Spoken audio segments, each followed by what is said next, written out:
Salve, salve. Salve o mundo racional, salve o racional superior, salve Manuel Jacinto Coelho.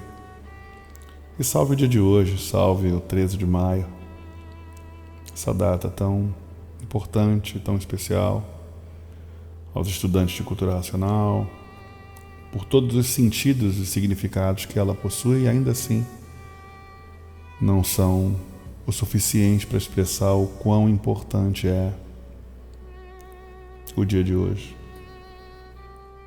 Eu fico muito feliz em falar nesse encontro racional, nessa data tão importante, sobre os assuntos que são tão relevantes, tão importantes, a preservar a história da cultura racional, sobre diferentes pontos de vista, diferentes entendimentos, diferentes níveis de evolução espiritual. Cada um que relatou nesses encontros racionais, esses 50 encontros racionais, e nos 50 relatos racionais, deixou um pouquinho de si, um pouquinho das suas experiências, esses momentos únicos que só eles viveram, que provam e comprovam a beleza, a grandeza e a importância da cultura racional, do livro Universo em Desencanto. Eu acho fundamental falar no dia de hoje e agradecer sobre esses protetores, esses seres que nos iluminam, que nos protegem, que nos orientam há milênios. E para falar no dia de hoje sobre cultura racional, sobre o racional superior da Terra, sobre o racional superior, eu vejo que cada dia se torna mais importante mencionar o que é verdadeiramente a cultura racional e como são diferentes pontos de vista, diferentes níveis de evolução. Cada um tem a sua maneira de enxergar esse processo evolutivo, né? Cada um tem o seu tempo, a sua hora. Então eu vejo no dia de hoje que falar sobre cultura racional, além de ser um privilégio, ser uma honra, ainda é mais ainda uma honra falar sobre cultura racional com pessoas que viveram as histórias mais importantes, os momentos mais importantes do livro Universo em Desencanto, da história da cultura racional. Salve o dia de hoje, sejam bem-vindos.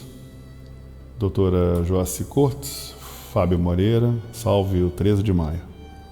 Salve, salve.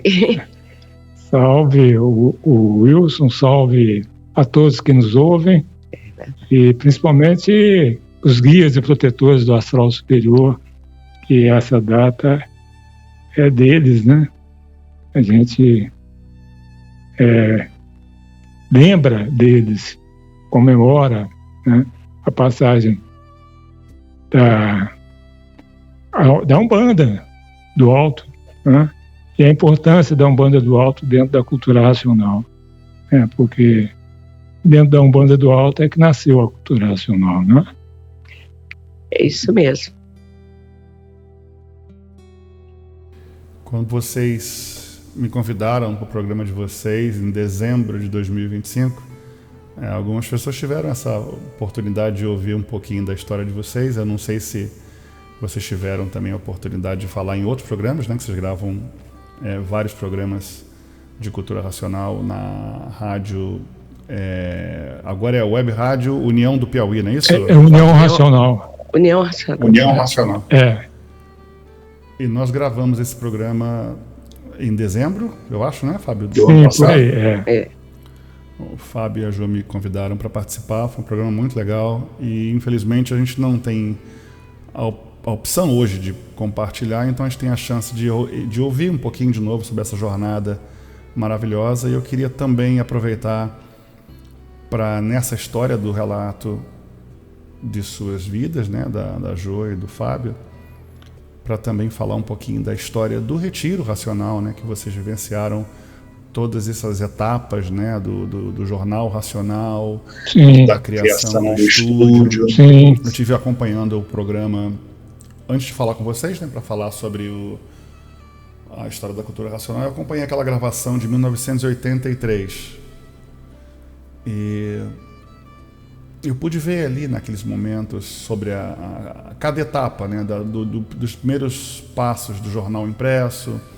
do crescimento das cartas, né, do retiro racional, do envio de cartas, da mudança com os correios, para que eles pudessem comprar uma máquina especial. E eu, lembrando de vocês, dessa entrevista de hoje, esse bate-papo racional, né, eu queria que vocês não só contassem a belíssima jornada de vocês, porque vocês contaram naquele programa que a gente gravou junto, a gente volta a falar sobre isso, mas também é muito importante falar sobre esses momentos que vocês viveram, né? Vocês viveram o crescimento, a criação de cada uma dessas etapas. Então, para falar do encontro racional, eu gostaria que vocês pudessem me contar um pouquinho da jornada de vocês, como é que vocês conheceram o livro Universo e Desencanto? Como chegou na vida de vocês? Vamos por parte, né?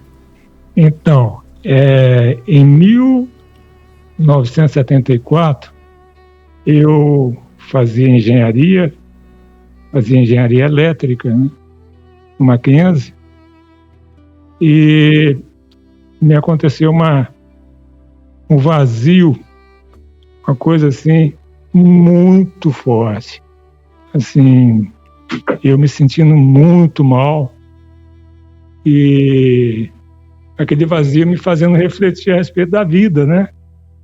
Por que que eu existia, por que que eu estava me esforçando tanto para ser um vencedor na matéria, né? Aquela coisa de ganancioso, né? E eu comecei a procurar, estudar, ler, a frequentar lugares de espiritualidade, né?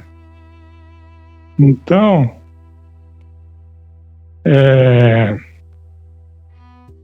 eu nessa época eu estava afundado em drogas,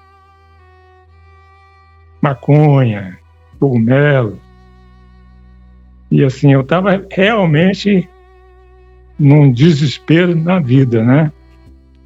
E sabendo que aquela situação minha não tinha nada, sabendo e sentindo, né? Que não tinha nada na vida aqui da matéria que pudesse preencher aquele vácuo, aquele vazio íntimo, né, que eu estava vivendo. Aquele conflito, né, entre o que eu sentia e o que eu via, né? Porque eu via tudo caminhando para pior, como de fato, né? Mas enquanto você está iludido, você está achando que está tudo indo para melhor. E então isso me fez procurar, né? E quando a gente pede para a Divina Providência socorro, a Divina Providência começa a te encaminhar, né?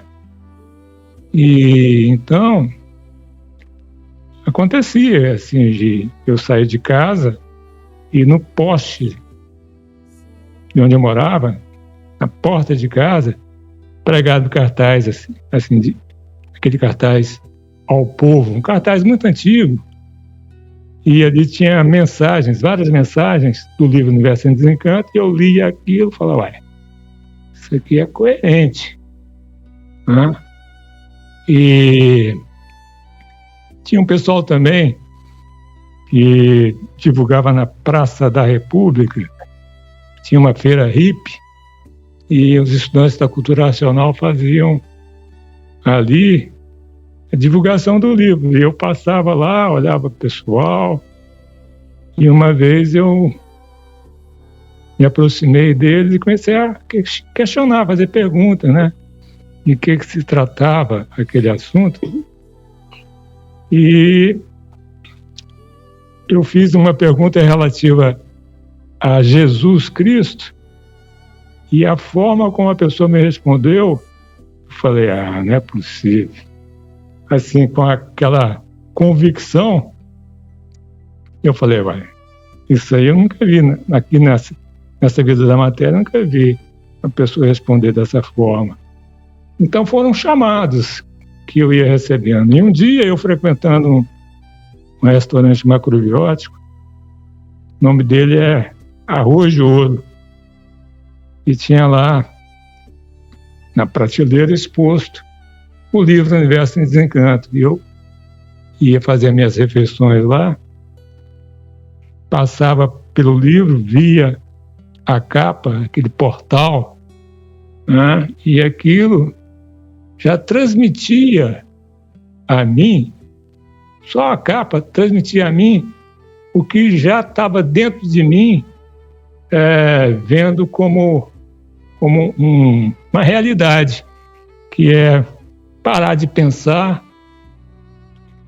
e transcender e se ligar a outros mundos que até então eu não conhecia o mundo racional, nunca tinha ouvido falar, mas sabia que existia mundos superiores.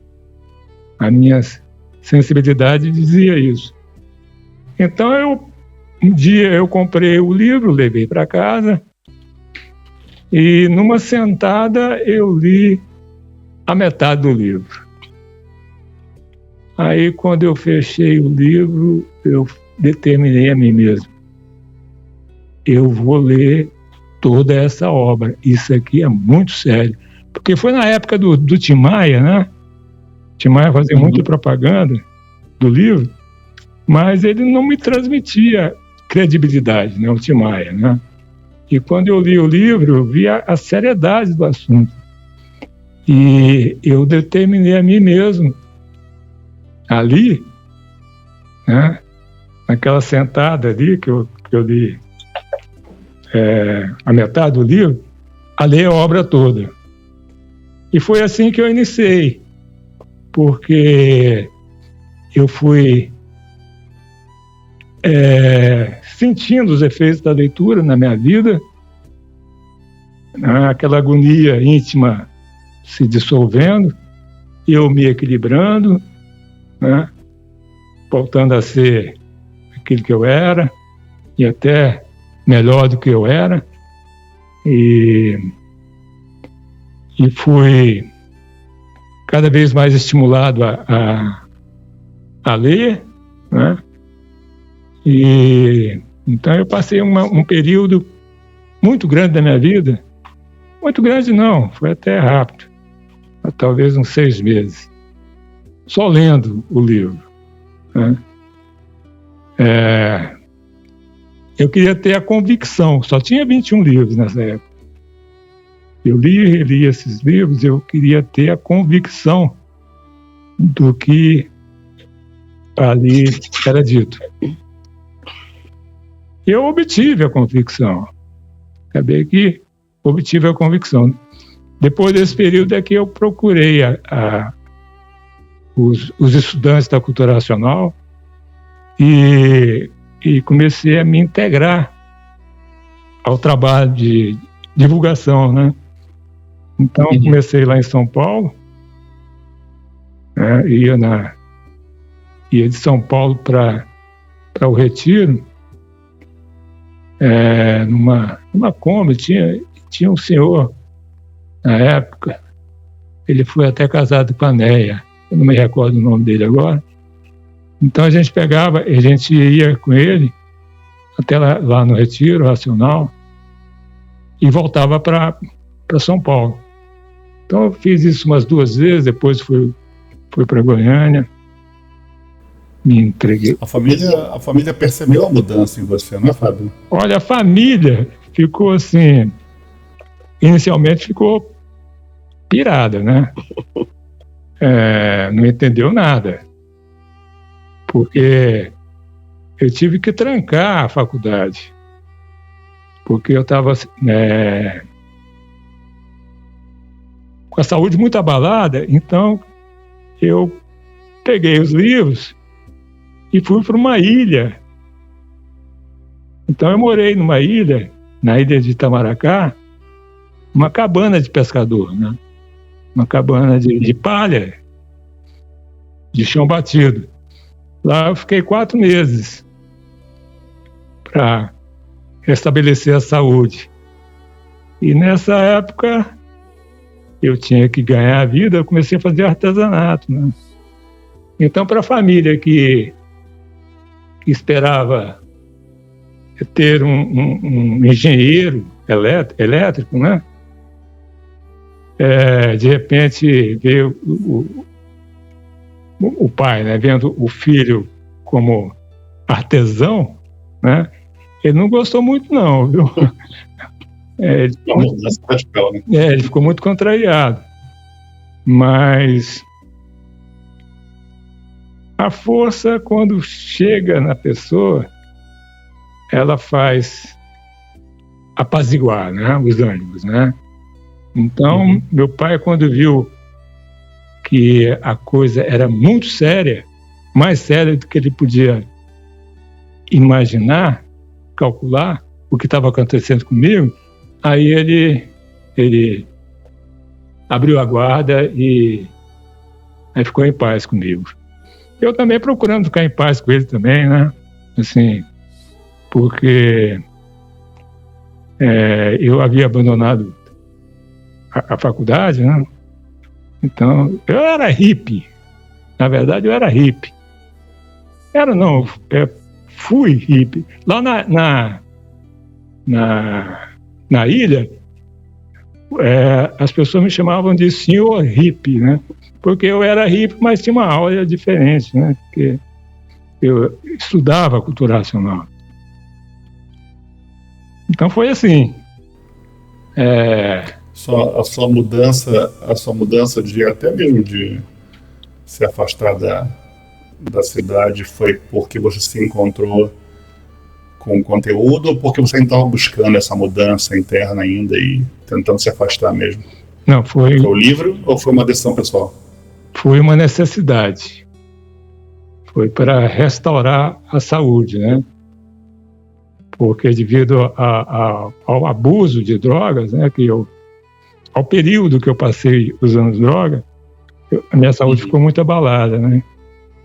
Então, quando eu achei o livro, eu falei, pronto, agora aqui é que eu vou me levantar. Foi o que aconteceu. Eu fui para lá, para a ilha, né?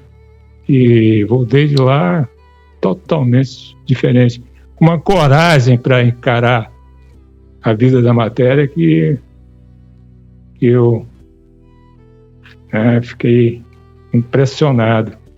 Uma coragem que o universo em desencanto dá para a gente encarar as coisas da vida, né? Com certeza. Porque, assim, você sem dinheiro, sem nada, né? Sem amigo e andando nesse mundão de cima para baixo, às vezes dormindo em praça pública, né? É preciso ter coragem. Né? E eu passei esse período com muita tranquilidade e agradecia a todo momento, assim, tudo que estava acontecendo na minha vida. Gratidão imensa, né? E estar sentindo novamente o mundo racional, né? Saindo dessa prisão, né? Pelo menos abriu-se a porta da prisão, né? Aí começou a entrar alguns raios que me iluminavam, me fortaleciam e me mostravam o caminho para sair definitivamente dessa prisão. Então isso E você fez isso sozinho, né? Você não tinha um apoio de outros estudantes para ir orientando. Sozinho, eu e Deus. E graças a Deus por isso. Graças a Deus foi assim. Porque muitas vezes porque assim, o meio racional ele é muito diverso, né? Ele tem de tudo, né? Então muitas vezes assim, uma história, uma coisa que você escuta aqui, uma coisa que você escuta ali, muitas vezes te embaraça as ideias, né? E te tira do prumo real racional. Sim. Né? Então, assim, quando eu iniciei a ter o contato com os estudantes da cultura racional, graças a Deus eu já estava vacinado. Preparado. Graças a Deus. Eu acho realmente que é muito interessante que a nossa comunidade seja tão distinta, né? São caminhos diferentes, cada um vem das suas experiências, e a cultura racional ela é tão ampla, né? Em termos de conhecimento, de liberdade, de aceitar o próximo. Então, eu acho que isso faz da nossa comunidade rica, e é um ponto positivo, que ela não discrimina ninguém dos seus caminhos, das suas orientações, das suas decisões, né? Da espiritualidade. Então, ela também tem um pouco desse lado do Brasil, que tem essa fusão, né? de religiões e de crenças e de ideias. Então, é verdade. Quando você entra do espiritismo, você encontra caminho. Quando você entra do cristianismo, você encontra um caminho. Então, ela é tão fácil de você navegar nela. Então, realmente faz com que cada estudante, no seu tempo, na sua evolução, tenha um entendimento diferente. E realmente pode embolar mesmo, né? Faz parte. Porque, assim, materialmente a gente vive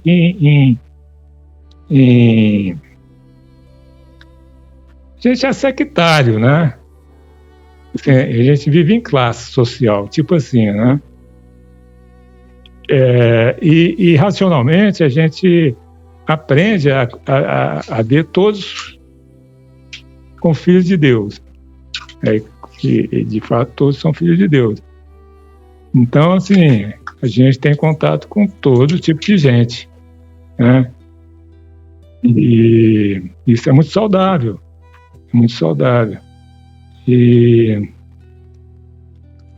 é isso aí. A sua chegada no Retiro Racional foi uma decisão pessoal sua ou indicação de estudante na época? Seu primeiro contato? O meu primeiro contato eu tive...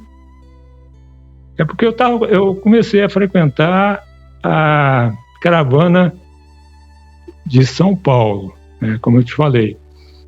Eu fui umas 2 vezes ao Retiro Racional, mas eu ficava meio de longe, né?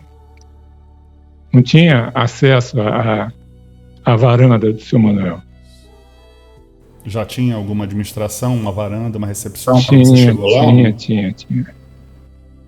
Então, assim, quando eu vim para Goiânia e eu me integrei aqui à Caravana Racional de Goiânia, aí teve um evento, né, lá no Retiro Racional, e nós fomos em caravana para lá.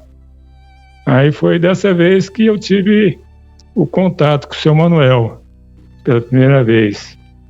Né? Eu acabando de chegar lá no Retiro Racional, eu não sei o que eu estava fazendo, mas eu atravessei ali a frente da varanda e ele me chamou, né? E eu ainda estava impregnado pela filosofia oriental. Então, assim, eu tirei o sapato, fiquei descalço e entrei, né? E você fez hinduísmo, no caso, não? O taoísmo, né? Eu era praticante do taoísmo, da zen budismo, essas coisas. Então, eu entrei, ele me chamou, né? Eu entrei, já sabendo, né, quem era aquela pessoa, né?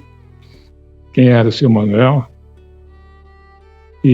Mas ele estava com charuto na boca, né? Eu levei um susto. Eu olhei bem dentro dos olhos dele. A reação dele foi de abaixar a cabeça, e aquilo me quebrou, tá? Eu vi assim o tamanho da humildade daquele senhor, E eu saí de lá falando para mim mesmo, olha, eu não sei a nada. Diante desse senhor aqui, eu não sei nada. Tenho que aprender muito. Você não acha interessante na tua jornada, por exemplo? A cultura oriental ela é muito profunda, né? E eu acho que quando você começa a encontrar esses questionamentos na cultura racional, no meu entendimento, de alguém que vem pela primeira vez para encontrar alguém que seria um líder espiritual, ou um mestre, ou um guru, porque essa é a linha oriental, né? E você se encontra com uma pessoa que tem uma apresentação, uma proposta diferente, né? Tem esse guru famoso agora na internet, ele está sempre falando de coisas da vida material, usando carros, relógios importados caríssimos, entendeu? E ele foi morar nos Estados Unidos agora recentemente e ele tenta quebrar esse conceito, essa ideia de humildade, né? O Osho também é a mesma presença, né? A mesma vontade de ter carros e relógios, né? E você se encontra nessa linha espiritual oriental e se encontra com o mestre pela primeira vez, esse impacto não só da comunidade, que eu já acho que ela é magnífica, né? Eu sou suspeito para falar, onde todos estão ali naquela proposta de paz, de amor, né? Que é muito parecido com algumas propostas orientais. E você encontra um modelo de mestre que não é bem o modelo oriental, né? A filosofia oriental, ela é alguma coisa que para mim foi alguma coisa que melhorou na minha compreensão.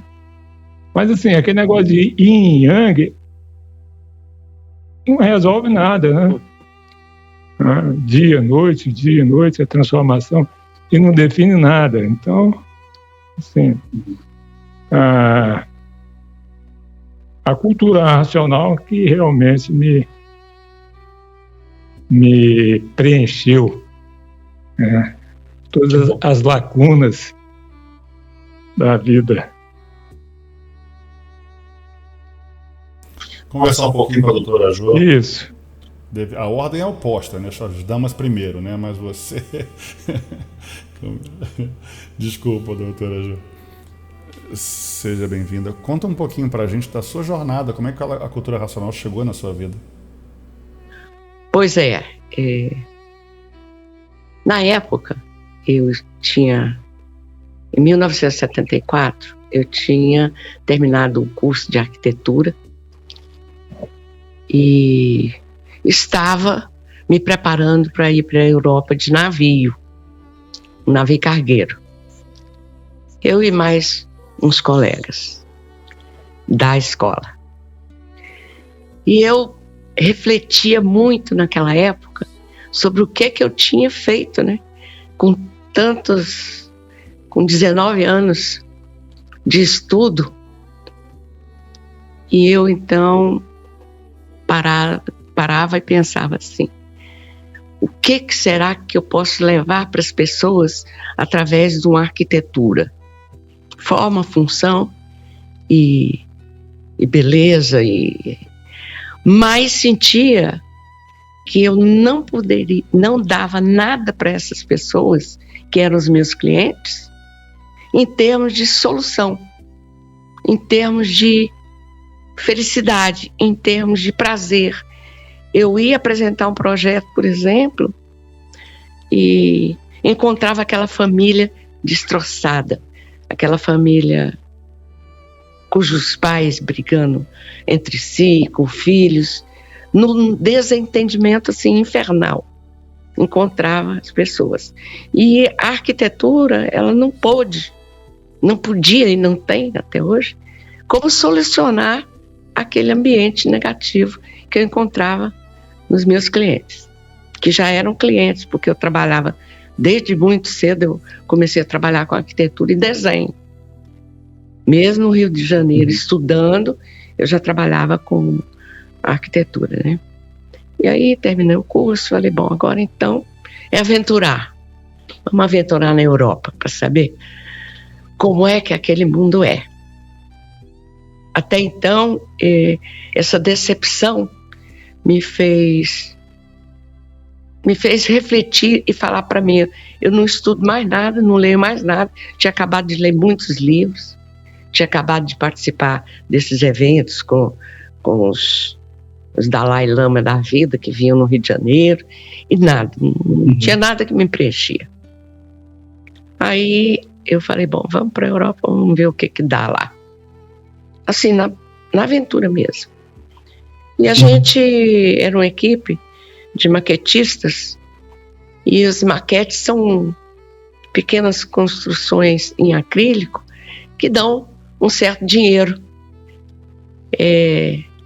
A gente éramos 7 pessoas morando ali na Rua Alice, no túnel da Rua Alice, no bairro de Santa Teresa, como todo bom artista, né? Frequentava esse bairro. Então, fazia parte daquela comunidade. Então, eu estou nessa tristeza de ver que eu não iria contribuir positivamente para a vida de ninguém fazendo os lindos e belos projetos de paisagismo. Então, tinha que mandar para Goiás uma moto, que eu era motoqueira na época, fazia o curso de arquitetura, fiz todo ele de moto, uns 4, 5 anos, ali no Rio de Janeiro. E,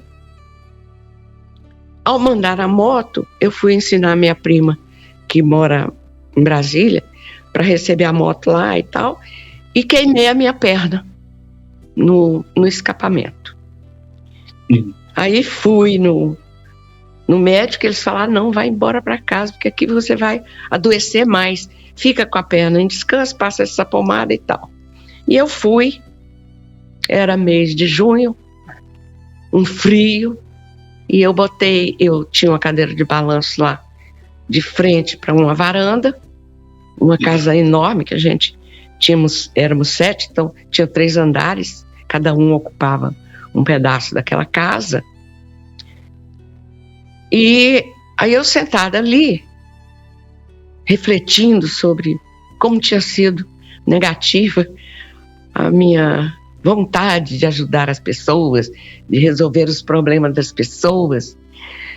Aí estou ali refletindo, descansando, as malas já prontas na sala, preparada para a viagem, que seria dia 5 de julho, e eu estava no dia 23 de junho, no finalzinho de junho, esperando o dia de ir para Santos embarcar no navio.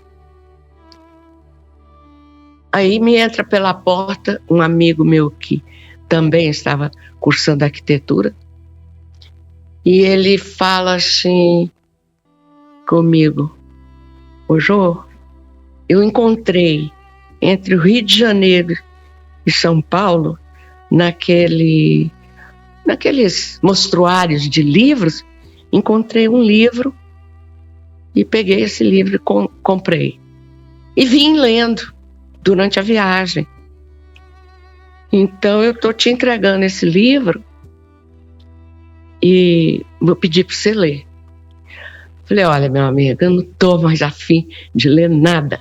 Eu estou afim de ir embora, fazer essa viagem aventureira, saber o que me reserva o velho mundo e conhecer outras pessoas.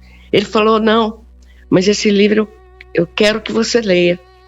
Eu falei, olha, mas eu não estou disposta a ler livro nenhum agora. Resume aí esse livro mais ou menos, para mim saber do que se trata. Aí ele disse, esse livro eu não posso resumir. Eu falei, mas você é insistente, hein? Já pensou um livro que você não pode falar um resumo do livro para mim?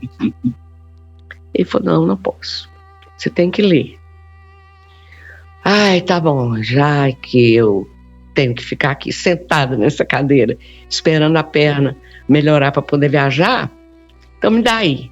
E eu olhei a capa do livro e abri logo nas primeiras páginas, e a frase, a salvação de todos Foi o que me chamou a atenção. Falei, uai, será que eu estou incluída nesses todos? Nessa salvação de todo mundo? E me interessei. Falei, bom, não tem mais nada que fazer mesmo, é esperar, então vou ler. Então eram 8 horas da noite, eu peguei nesse livro e li. Li, mas li assim, com afinco mesmo.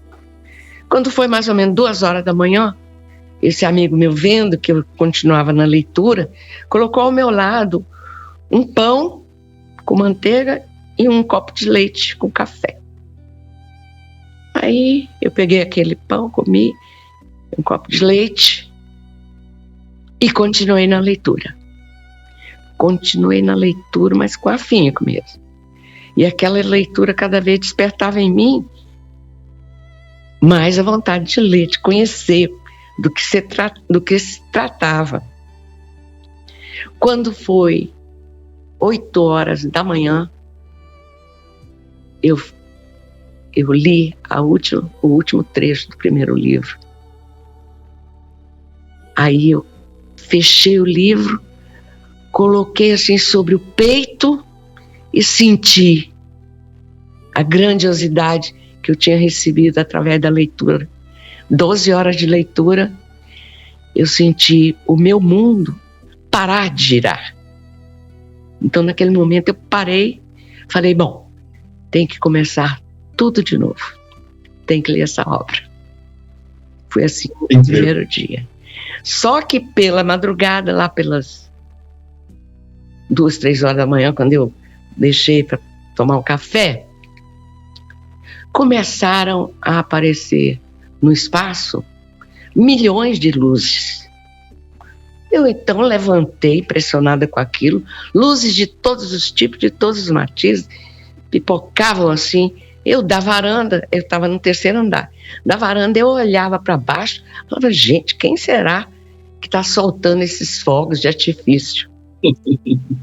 E não eram fogos de artifício, eram os habitantes em festa comigo. Mas só depois o seu Manuel falou para mim isso lá no retiro. Aí eu peguei e falei, bom, então tem que levar esses livros, porque são 21 e tal, já sabia mais ou menos o básico. No dia seguinte eu falei com esse amigo meu, que também tinha uma moto, falei, olha, me leva na Rua da Carioca 61, ou na Rua do Senado 87, lá no centro, que eu preciso comprar uns livros. Ele falou, não, deixa isso para comprar mais tarde. Por que você quer? É porque eu tenho que levar para a Europa. Falou, não me diga que você vai levar 21 livros para a Europa. Falei, vou. Montei na moto, dia seguinte, fomos lá no centro da cidade. E lá eu encontrei uma marcenaria, uma loja de móveis, na Rua do Senado 87, que pertencia ao senhor Joel. Eu falei, olha, eu vim aqui, Joel Soiberman, eu vim aqui comprar os livros da cultura racional. Ele falou, então venha cá. Fui lá no fundo da loja, tinha uma estante grande, e nessa estante tinha mais ou menos uns 3, 4 obras de 21 volumes, tudo arrumadinho. Eu falei, olha, eu vou querer levar 21. Ele falou, não, faz o seguinte, vai comprando devagar. Eu falei, não, depois da manhã eu estou embarcando para a Europa, eu quero levar os 21. Agora tem um detalhe, senhor. Eu já troquei todo o meu dinheiro, na época era travel check. Eu estou aqui com cheques em dólar e quero saber em dólar quanto fica os 21 livros para te pagar. Ele falou, não, nunca fiz essa conta. Vamos aqui a pé. Pertinho aqui tem uma loja de câmbio, aí você troca na moeda da época, não sei se era cruzado, você troca o dinheiro e aí você me paga. Eu fui com ele pela rua, a pé, era assim uns 2 quarteirões, uma loja de câmbio, que ali tem muita loja de câmbio, troquei, fiz o pagamento, voltei na loja dele e fiz 2 pacotes, um com 11 e o outro com 10. Ele amarrou tudo direitinho para mim, os 21 livros. E legal. Insistia, inclusive, falava, não, deixa que eu mando pelo correio. Afinal, eu não sei para onde vou, eu não tenho roteiro assim, de viagem. Não sei onde eu vou. Não sei, então vou levar. Ele amarrou direitinho e tal. Eu coloquei nos 2 joelhos e o meu amigo foi dirigir na moto e eu com aquelas 2 pilhas de livro. Quando eu cheguei lá, o resto do pessoal, estava todo mundo com as malas prontas, fazendo mala e tal. Falou, escuta, você vai levar 21 livros nesse peso para a Europa? Eu falei, vou. Eles falaram, olha, você pode até levar, mas ninguém vai te ajudar a carregar. Você que vai ter que dar conta. Aí eu peguei uma mala, tirei tudo que eu podia de extra, né? Assim, de roupa de frio e touca, não sei o quê, e coloquei os 21 livros. Aí esse amigo meu falou, não, deixa que eu levo 10 para você, pronto. Eu boto na minha mala. Aí acomodou na mala e tal. E assim eu fui para Santos e embarquei com os volumes. 11 ou 12 volumes. Quando eu cheguei no navio... Que ano foi isso? Foi 1974. 74. É. Aí, quando eu cheguei no navio, o armador do navio é o que vai no 3º andar, que tem uma suíte com um serviço especial e tal. E os outros ficam nas outras suítes. Como é um navio cargueiro, não tem nenhuma regalia. Você não tem filme, não tem nada, tem uma alimentação muito boa. O armador não pôde participar da viagem. Aí o pessoal falou, então, a senhora, que é a única mulher aqui, o outro era um casal que ia comigo, e os outros iam em outro navio, éramos 7.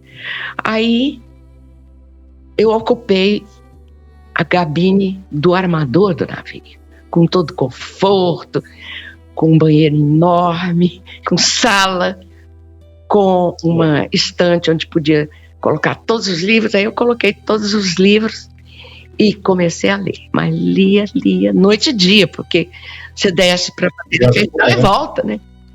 Só assim você não conseguiu me prender dentro de um quarto para mim, porque eu era uma pessoa muito ativa, de muita atividade. Então eu fiquei ali naquele conforto, lendo, só lendo. Quando eu cheguei lá na Europa, em Le Havre, na França, eu tinha lido todos os livros, os 12 ou 11 livros que estavam comigo. E aí já estava consciente de que, não fazer a troca dos livros, eu ia me inteirar de outros assuntos que não estavam naqueles. Foi assim, começo. A gente pode dizer também que você tem a divulgação internacional já desde 74, né? Você viajou com os livros, né? Viajei com os livros, e lá, quem interessava, eu deixava. Fui deixando livro para tudo quanto é lado, na França, em Paris, para os meus amigos que me receberam lá, amigos do grupo todo. Legal.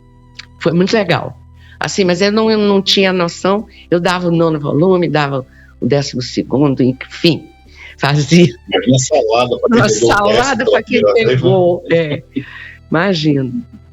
E assim foi que eu me inteirei e comecei a ter, assim que eu chegava nas cidades, comecei a ter uma certeza que ia dar tudo certo. Vinha sempre uma voz dentro de mim que falava, ó, você não se preocupe mais com nada, seu caminho está traçado. Você não vai ter dificuldade nenhuma, e quando retornar, né, que eu não sabia que o retorno ia ser para o Brasil, porque a intenção era ir para o Marrocos, do Marrocos... E ficar, né? E ficar fazendo viagens ali. E aí eu comecei a ter aquela certeza de que eu estava sendo olhada, vista e protegida. Então não tive dificuldade nenhuma, o dinheiro dava e sobrava, não precisei de trabalhar até parar em Portugal, né? E sempre desenhando, sempre ganhando menos, não precisei me sacrificar por nada. Mas foi muito importante esse contato com o velho mundo, porque eu vi o tanto que aquele mundo era velho. Foi assim. A jornada racional é uma jornada interessante, né? Como são as coisas diferentes para cada um. Diferentes para cada um. Mas o ponto em comum entre vocês dois é que vocês tinham essa espiritualidade já, essa busca interior. Eu acho que nesse período dos anos 70, muita gente tinha, muita gente. Jornal, exato, um jornal nacional. Tem um vídeo na internet mostrando daquele tempo que todo mundo muito interessado em leitura, né? Muito. Todo mundo voltado para a espiritualidade. Nós tivemos 10 anos ali efervescentes, de grande cunho cultural para todos, principalmente os que estavam na faculdade, né? A minha faculdade era uma faculdade muito... Nossa, tinha de tudo lá. Agora, comecei a ter umas vidências, assim. Eu fechava os olhos e via um gramado verde muito grande, que era do Retiro já. E achava uma paz naquele lugar, falava, que lugar será esse? Mas, enfim, o dia a dia, vamos visitar museu, vamos fazer isso, fazer aquilo. Quando foi em Paris, eu estava na casa de uma arquiteta, amiga nossa, que nos deu guarida lá. Eu deitei no sótão, porque ela acomodou 2 pessoas embaixo e eu fiquei no sótão e tinha uma janelinha, aquelas janelinhas existentes nas casas europeias. E eu fiquei olhando o espaço ali e muitas estrelas, estava muito bonito. Era um mês de julho, né? Já. E aí, julho para agosto, aí eu senti uma presença do meu lado muito forte.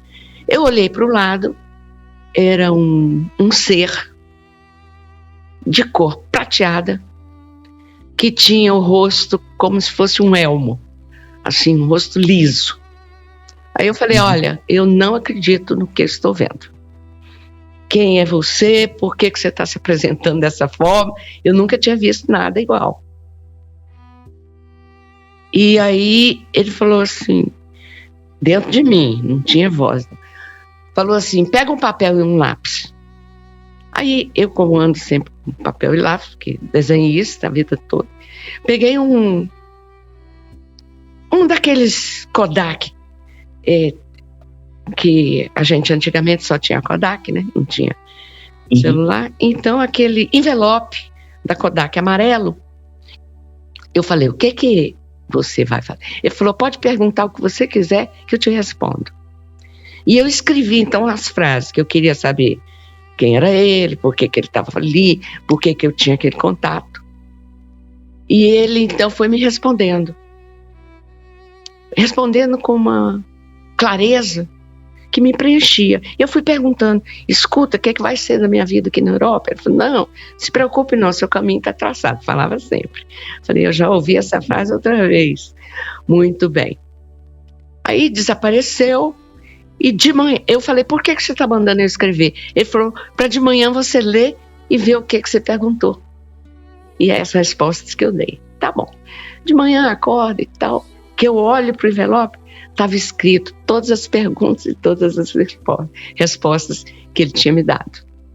Aí, quer dizer, uma comprovação imensa. Eu guardei esse envelope durante muito tempo, depois desapareceu da minha vida, mas foi muito importante.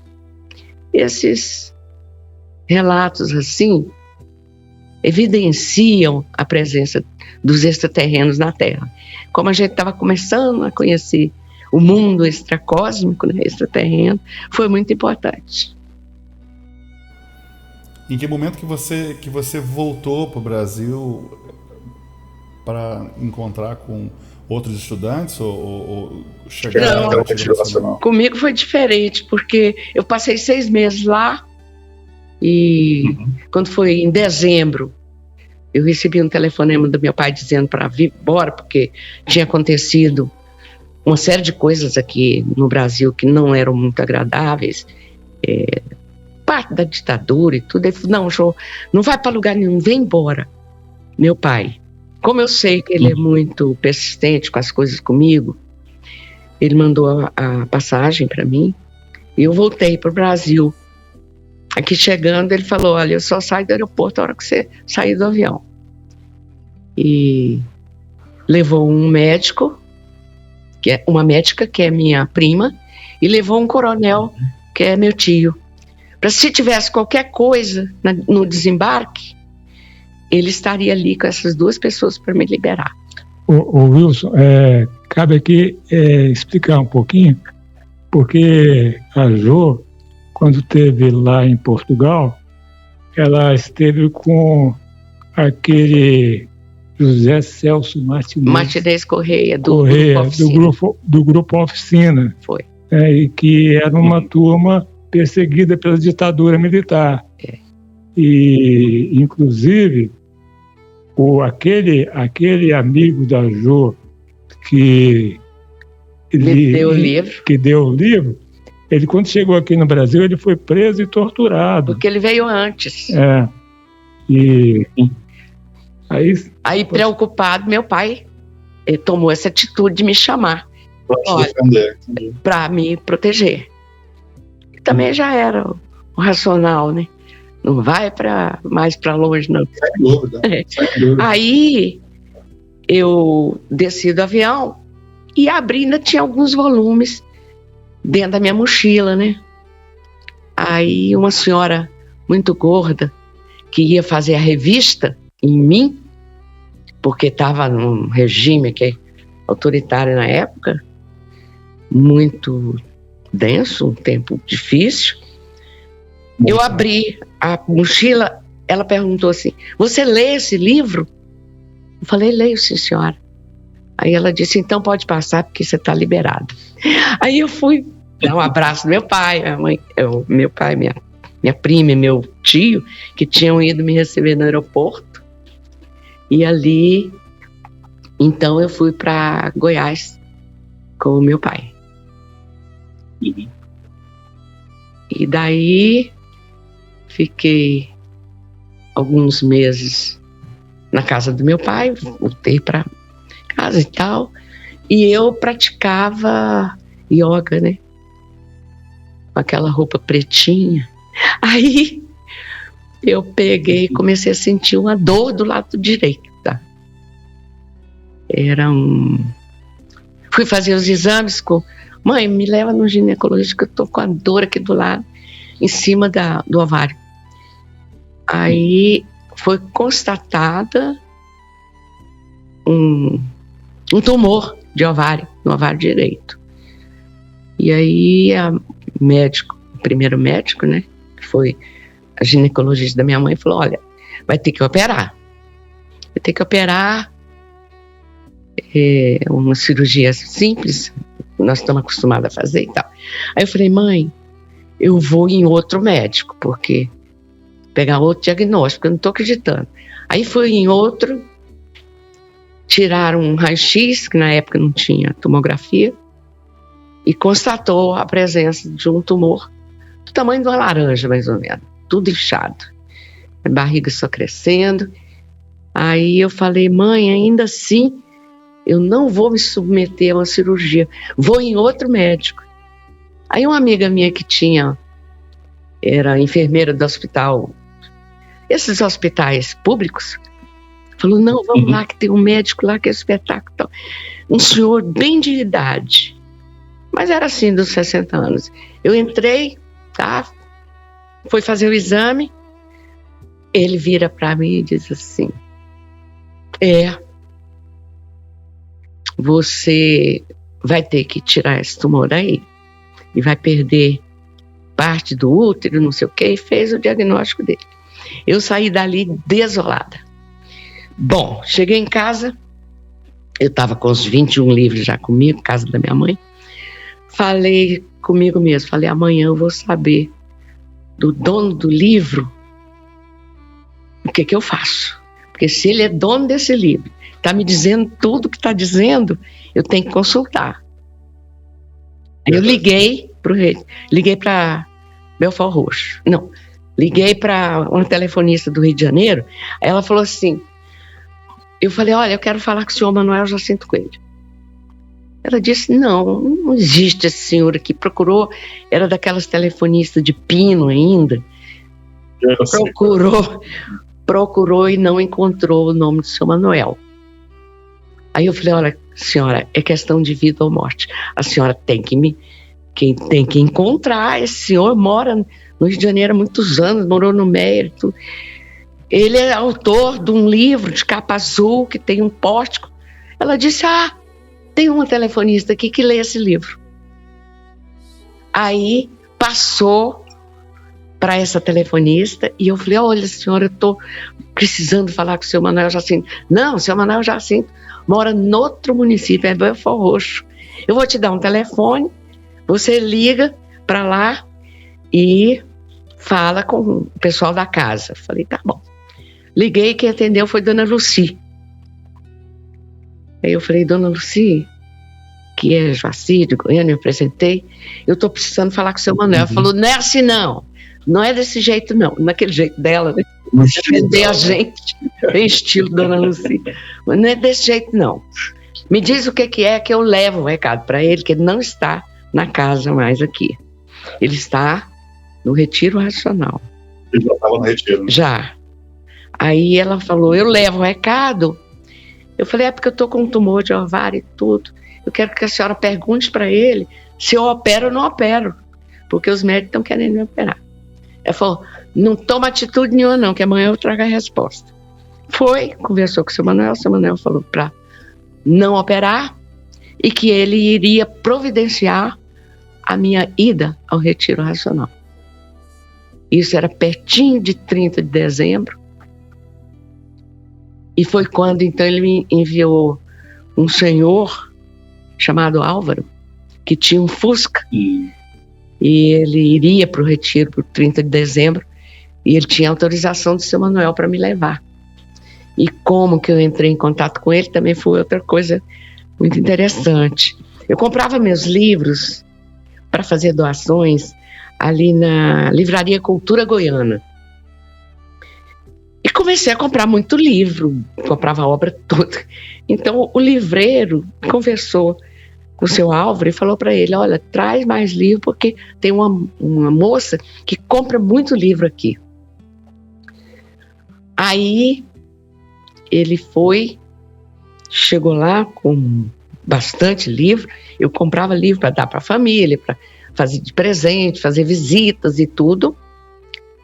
Eu tinha feito uma lista com todos os meus parentes, falei, eu vou dar um livro para cada um.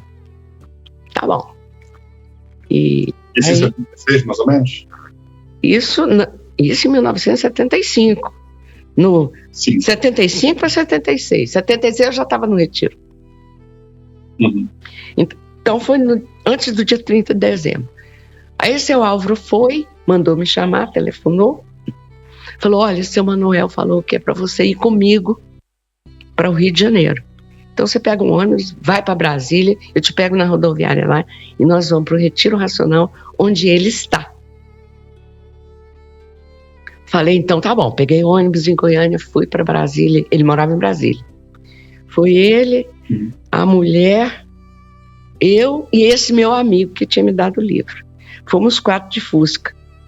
Chegamos lá no dia seguinte, tudo sem parar, porque a gente não tinha condições de parar. Só fazia uma alimentação e chegamos no retiro. Quando chegamos no retiro, ele falou para mim, seu Álvaro, bota um lápis e um papel no bolso, que quando você tiver o primeiro contato com ele, você se apresenta e diz que é a Jô de Goiânia que ligou e que eu tive autorização de trazer. Aí no dia seguinte, outro fato muito importante, foi que estava sendo passado um trator ali naquela frente dos Três Poderes que se transformou num gramado imenso, que era o gramado que eu tinha visto nos primeiros contatos. Mas aí, o primeiro contato meu foi com o seu Manuel, ele estava naquele morro e eu passando naquela lama toda, o trator mexendo com terra, meu sapato se sujou todo. E eu olhei para os pés dele. Ele estava com um sapato claro e sem uma gota de sujeira. Não tinha uma marca da vermelhidão daquela terra. Eu falei, só pode estar flutuando, mas enfim, passou. Ele falou, quem é você? Eu falei, sou Joaci, de Goiânia e tal. Estou aqui porque querem me operar de um tumor. Ele falou, não opera não. Pega o papel e lápis. Aí eu tirei do bolso e peguei a receita que ele passou para mim. Ele falou, vai para Goiás, volta para Goiás, faz essa receita e dentro de 21 dias se apresente aqui. Foi assim. Dentro de 21 dias eu voltei curada e legal. Já fiquei no retiro. Aí foi outra história. A história é longa, mas tá bom esse trecho, não tá? Não, eu não vou nem permitir que você pare por aí, porque eu queria explicar para as pessoas que a doutora Jo, né, e o companheiro dela, que é o nosso irmão, que tem um programa maravilhoso, até falou do programa deles aí, que eles têm muita história para contar. O Encontro com a Razão, na verdade. Isso. Esse é do Fábio Moreira, não é isso? O Encontro com a Razão é o seu ou dela? É eu como apresentador e ela... diretor também. Participante, né? E ela tem outro também, não tem? São 2 programas, né? São, Luz da Razão. Luz da Razão já é do para quem não conhece, ela tem muita história para contar, maravilhosa, porque ela é uma ferramenta fundamental. Esse é o meu ponto de vista, a minha opinião vale, né? Eu acho, né? É uma pessoa que tem uma jornada muito importante da cultura racional, e não só na questão do que ela vivenciou, do que ela contribuiu para a comunidade racional, porque a gente tem hoje, né? É verdade, eu quero dizer que no dia 21 de fevereiro de 1976, eu, então, voltei para o retiro e fui convidada a participar da colaboração. E uma pessoa que ajudou não só em 76, você ajudou durante décadas lá, né? 11 anos, certinho. 11 anos certinho. Em 1987, no dia 21 de fevereiro, ao meio-dia, eu saí do retiro.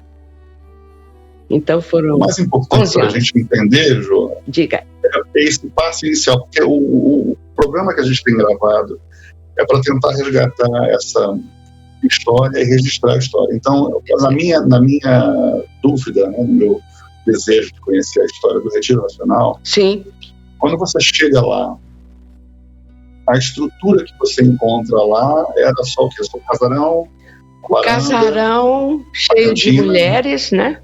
A cantina antiga, pequena, com alguns rapazes. O Kung Fu morando lá no galinheiro, ao lado da varanda do seu Manuel, que estava sendo terminada ainda. Eu cheguei lá, não existia aquele... Estava envidraçando aquelas janelas da frente. E a parte dos fundos era só uma sala grande, que já estava pronta, e um banheiro, e do lado tinha uma entradinha que tinha um banheiro para quem estava na varanda, a casinha de ervas medicinais e mais um banheiro, que no caso eu passei a usar. Do lado esquerdo, bem pequeno. Mencionou sobre a varanda, só tinha mulheres na varanda, né? Não, só tinha mulheres no casarão. No casarão, não na varanda. Ok. Na varanda, sim, a maioria eram mulheres, mas eram 3, 4 mulheres só. Assim mesmo, depois que chegaram, não foi? Nos dias que eu cheguei, ficava eu e seu Manuel sozinhos na casa. Durante mais ou menos um mês. Eu acho interessante que as pessoas entendam isso, porque na minha visão, com relação à expansão da cultura racional, de todo o seu primeiro processo, estava vendo aquele documentário que eu falei de 83, né? Quando é que o Chico chegou no retiro primeiro para ajudar nesse processo. Então, o Chico já estava lá. Eu acho tão importante as pessoas entenderem esse processo de criação, de construção, de organização, na verdade. É, né? Verdade. Você ajudou a construir, mas você chegou em que momento que você conseguiu um espaço na administração lá de ajudar a decidir em construções? Foi direto. Ajudar na escrita, né? Foi direto.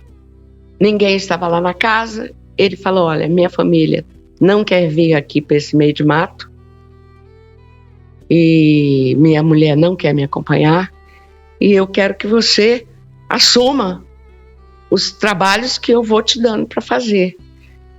Eu, num certo momento, falei com ele assim, nos primeiros dias, primeiras horas, falei, não, seu Manuel, faz o seguinte, escolhe uma mulher preparada, uma mulher que sabe cozinhar, que sabe cuidar de uma casa. Eu sou uma pessoa do fast food, eu trabalhei a vida toda só com desenho. Ele disse, mas você vai desenhar o que eu vou mandar. Não tinha Três Poderes, não tinha monumento, não tinha gráfica, não tinha nada. Ali era só o córrego correndo de água sem calçamento. Aí ele falou assim, não, eu falei, eu acho que eu não vou dar conta de tanto trabalho. Ele disse, vai dar sim, pode deixar que... Eu não sei cozinhar, eu te ensino. E ia para a cozinha me ensinar, porque não tinha quem cozinhasse, e eu só sabia fazer macarrão com sanduíche, né? Salsicha. E uva passa. Aí começou a equipe do seu Manuel, que já existia lá vir todas as noites, trazendo notícias, Dona Lucy, o Raul fazendo as compras, e nós fomos nos organizando ali, com 4 ou 5 rapazes que estavam lá embaixo, né, dando comida para os carneiros, que já tinha os carneiros lá, cuidando dos pássaros que iam sendo comprados, Jorginho, a turma que começou realmente comigo lá. E o Kung Fu, que era o consertador dos aparelhos eletrônicos, que era um microfone, que você deve ter visto o vídeo, eu gravando ali na varanda, já os amigos tocando violão, já estava mais ou menos 3, 4 meses, tem lá a data. E assim foi. Tem momento que você se encontrou com as pessoas, para a Isaura, por exemplo, né? E as pessoas que contribuíram com as primeiras obras, né? E você fez esse papel também de... Fiz. A Isaura, né? A Isaura, a Marocas eram do tempo da Tenda Espírita. Elas duas participaram da cópia das primeiras mensagens à mão, lá na Tenda Espírita Francisco de Assis, em 1935, a partir de 1935. E elas, então, me pediram encarecidamente que eu as recebesse dentro da casa do seu Manuel. Então o seu Manuel falou, Jô, manda fazer uns quartinhos. Aí começou a obra. Faz os 2 quartinhos aí no fundo, que eu vou trazer a Maroca e a cachopa. Então elas duas passaram... Elas não perderam o contato, né? Acho interessante isso. Elas não perderam, né? Porque elas mudaram para Belford Roxo tempos depois e ficaram morando nos barracões que o seu Manuel tinha lá. Que ele tinha ele sempre fazendo obra, né? Sempre fazendo os barracões para receber as pessoas. A gravação que eu comecei, a gente não continuou a gravação, foi até a metade, mas eu recebi o contrato de locação lá de Belford Roxo. Ora, que coisa boa. Então, tem muito legal saber que os três estavam ao redor sempre, né? Assim, acompanhando ele. Acompanhando sempre. Nesse processo. Mas lá no... Então você começou a fazer as mensagens com ela, com a Maroca, lá no Retiro? Não. Elas duas já não receberam. Nunca mais escreveram. Porque fevereiro, março, por aí, o seu Manuel falou assim, vamos fazer a réplica agora. Aí começou a ditar direto comigo. Então, a réplica, a tréplica e o histórico, só eu que recebia as mensagens. E nos intervalos... a gente fazia os desenhos, né? A obra dos 3 poderes, isso, aquilo, monumento, gráfica, dentista, tudo feito ali na varanda, e ele falando, faz aí um retângulo, tanto por tanto, e eu ia desenhando. Assim foi. Essa inspiração do monumento, toda dele. Foi alguma coisa que surgiu? Toda dele, né? Porque para mim monumento era outra coisa. Monumento era uma coisa assim de Oscar Niemeyer, aquelas formas, e nada disso. Ele falou, não é nada disso. Aí falava Mas o primeiro prédio que eu desenhei mesmo foram os Três Poderes. A Casa dos Três Poderes. Ali na varanda, aliás, com pouca luz. Uma das histórias mais lindas que você pode contar para os estudantes ouvir, verdade. Como é que vocês foram marcar, né, a região lá e que vocês encontraram. Mas aí vai ficar para a próxima oportunidade, né? Pode contar agora? Pode, por que não? Eu já estou falando aqui. Você quer me matar de tristeza? Não, começa. É você tá que tem os... Eu que tenho esses detalhes. Então eu desenhei a Casa dos Três Poderes, são 3 cômodos. Um 7x7, um 7x14 e outro 7x21, com régua, sem régua T, sem nenhum recurso da arquitetura. Aí desenhei aquilo, depois ele falou, faz um rodeado da varanda com tantos metros e tal, e coloca os pilares, 3 pilares de um lado esquerdo, e 4 do outro lado. Eu falei, ô, seu Manuel, eu estudei que cada pilar tem que ter um correspondente do outro lado, para poder a viga funcionar como uma viga de sustentação. Não é melhor o senhor contratar um engenheiro para fazer esses cálculos? Não, você que vai fazer. Mas, seu Manuel, eu saí da escola há pouco, né? Tinha 6, 7 meses de arquitetura, mas sempre desenhando, desde novinha. Aí eu peguei, desenhei e falei, seu Manuel, eu acho bom a gente fazer uma maquete, porque eu fazia o desenho, depois suspendia as paredinhas e tal em acrílico. Ele disse, não tem tempo, não vai dar tempo de fazer maquete, não. Vai ser com esse desenho aí, né? Sempre correndo.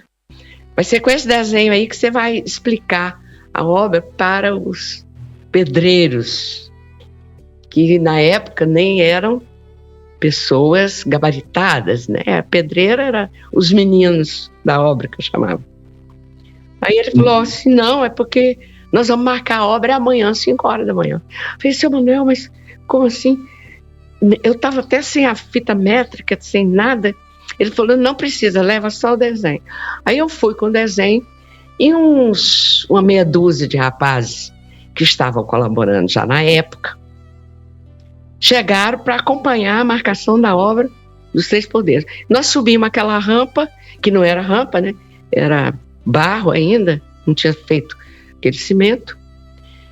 E quando chegamos, tinha, dividindo o loteamento de trás da ATA, que é aquele clube que tem em cima, tinha uma série de bambus. Ele falou, ali vai ser o fundo dessa construção. Falei, tá bom, então vai marcar dali para frente, tá bom.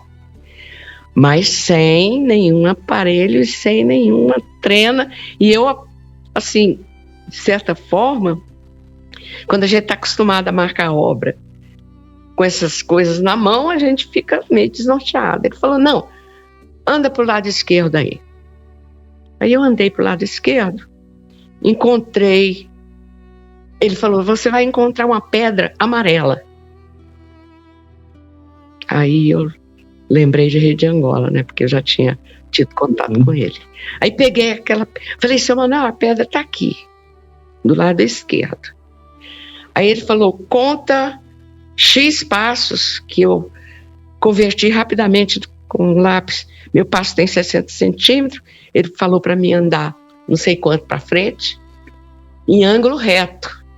Falei, como que eu vou saber que isso aqui é ângulo reto? Fui. Ele falou, você vai encontrar uma outra pedra. Os meninos da época acompanharam esse dia lá, o dia clareando, e eu procurando as pedras amarelas. Aí procurei a outra pedra. Ele falou, agora você vira para a direita e faz tantos passos, que no caso eu já tenho esse cálculo pronto, 100 e tantos passos para a direita. Você vai encontrar outra pedra. Aí eu encontrei a pedra. Essa pedra estava até meio escondida de barro. Eu bati assim a mão para sair aquela terra de cima, e era a terceira pedra. Aí ele falou, agora para baixo encontra a última pedra. Esses 4 pontos são os 4 pontos da marcação da obra dos Três Poderes. Então depois é que aí nós levamos lá. Tem as madeirinhas a gente fazer, passar cordão, passar fita métrica e tudo. Foi assim. Mulheres estudaram a construir, né? Eu vi uma foto do Raul, me mostrou as fotos, eu tenho as fotos aqui comigo. Cheguei até a passar em vídeo uma vez. E aí tem esse momento onde as mulheres estão passando. É pelo seguinte, né? Porque os carros não podiam passar pelo córrego, não tinha aquela pontezinha ali. E tinha que levar os tijolos todos que eram depositados ali na frente do casarão, que também não tinha aquele pórtico grande, depois do portão de tela, e tinha que levar todos aqueles tijolos lá para cima. Como tínhamos pouca gente colaborando ainda, de um domingo eu falei, vi um monte de mulher andando para lá, andando para cá, fazendo comida. Eu falei, seu Manuel, eu posso pedir a colaboração das mulheres? Ele falou, pode. Faz uma fila de mulheres, do portão até a marcação da obra, e vai dando um tijolinho para cada uma, passando para frente. Então, a gente fez isso, carregamos todos os tijolos para lá, para a obra, e ficou instituído, então, o dia do tijolinho. Só de mulheres. Só, dia do tijolinho. Aí, todo mundo ficou contente. Mas assim, eram umas 30 mulheres, né, que vinham de Belford Roxo para ver o Pai Manuel. E ajudar também. Fábio, é fundamental isso, né, Fábio? Essa questão de colaboração em a colaboração? Né, essa integração, né, dos estudantes uns com os outros nesse período, né? Se a colaboração é fundamental, é isso que você falou? Não, de forma que eles trabalhavam, né, com essa dedicação, com essa entrega. Pois. Você inclusive vê sobre a intensidade do trabalho, era um trabalho pesado, né? E as pessoas estão ali satisfeitas em colaborar. Né? Ali a gente estava tomado por uma força muito poderosa, porque ali não tinha preguiça, era todo mundo disposto e trabalhando com alegria. Era. Não é? Era uma coisa assim impressionante. É impressionante. Impressionante o que nós vivemos lá no Retiro Racional com a presença do mestre. Assim, um entusiasmo, né? E a gente queria mesmo era salvar a humanidade e vamos lá, vamos trabalhar, vamos rápido, porque não tem tempo a perder, não. Quando batia o sino, 5 horas da manhã, todo mundo em pé.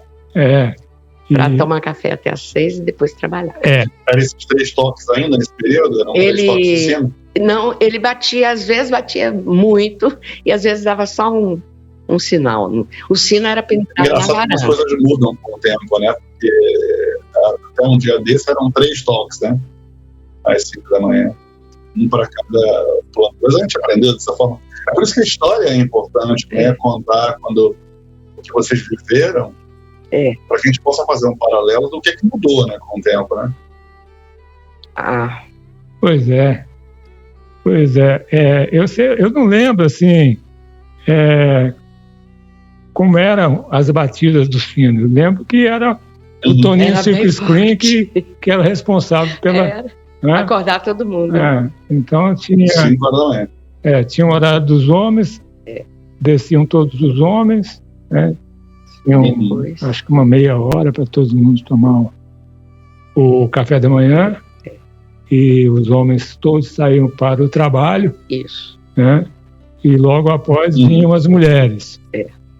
Sempre separado, né, Fábio? Sempre separado. E as mulheres faziam a refeição também, tomavam o café da manhã e também iam para o trabalho. Separado. Separado. E ali... Estou perguntando isso porque eu lembro que tinha... A minha memória é muito vaga nesse período, né? Mas eu lembro que as mulheres, acho que comiam ali embaixo, naquele telhado, em frente à cantina velha, né? Todo mundo comia ali. Era o mesmo local. Mas não era separado? O horário. É o horário. Os homens... Sim. De 5 às 6, as mulheres de 5 às 6 e meia. Eu lembro disso. E as mulheres de 6 e meia às 7. Por aí. Eu não lembro bem o horário, não. Mas eu sei o seguinte... Você falou em crescimento? Sim. Bom, vou falar, Fábio, desculpa. Eu lembro que a gente saía dali para o trabalho, né? Retornava, fazia... Meio-dia. Acho que até... 11 horas, né? 11 horas, né? De 11 a meio-dia. Fazia o almoço e retornava para o trabalho, né? E não tinha horário para terminar, não. Às vezes, assim, numa obra, ia até 11 horas, às vezes virava. Porque naquela época não tinha luz elétrica, então a gente desligava o gerador, né? O gerador desligava depois das 10. Então até as 10 as luzes ficavam acesas. Gerador movido. Nesse período não tinha luz elétrica, ainda só um gerador? Não, foi outro projeto que ele encomendou de mim que eu fiquei... Não tinha luz elétrica. Era o gerador. E mais um motivo para a gente poder ver é que é preciso ter muito amor e muita certeza para abraçar um projeto desse, de começar a trabalhar às 5 da manhã e acabar na hora 10 da noite. Sem dúvida. Com satisfação e alegria. Né? Ali estavam todos, ou quase todos, né, cônscios, né, da missão.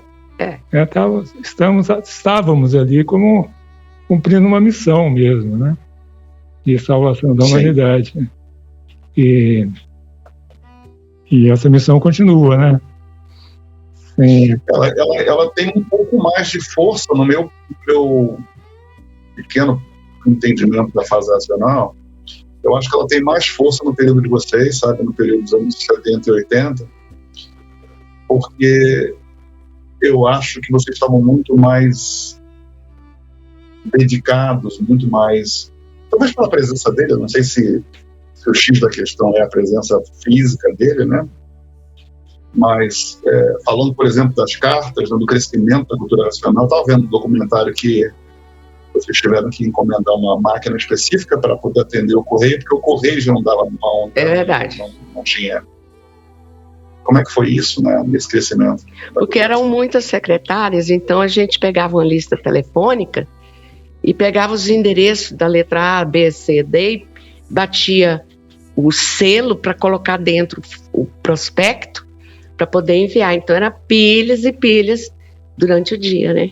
Feito pelas meninas lá atrás da varanda do seu Manuel.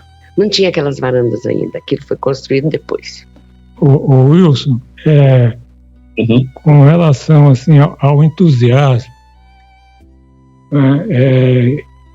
da época, né, que é diferente de hoje, quer dizer, mais ou menos diferente, não é tão diferente assim não. É devido, eu acredito, né, que é devido ao fato de como é que o seu Manuel veio nos conduzindo, né? Porque ele, de uma certa maneira, ele nos conduziu pelo temor no início. Verdade. Né? E a gente foi amadurecendo, crescendo racionalmente, e ele foi dando os complementos, né? Então, do conhecimento. Então, quando ele começou a dizer para nós que existiu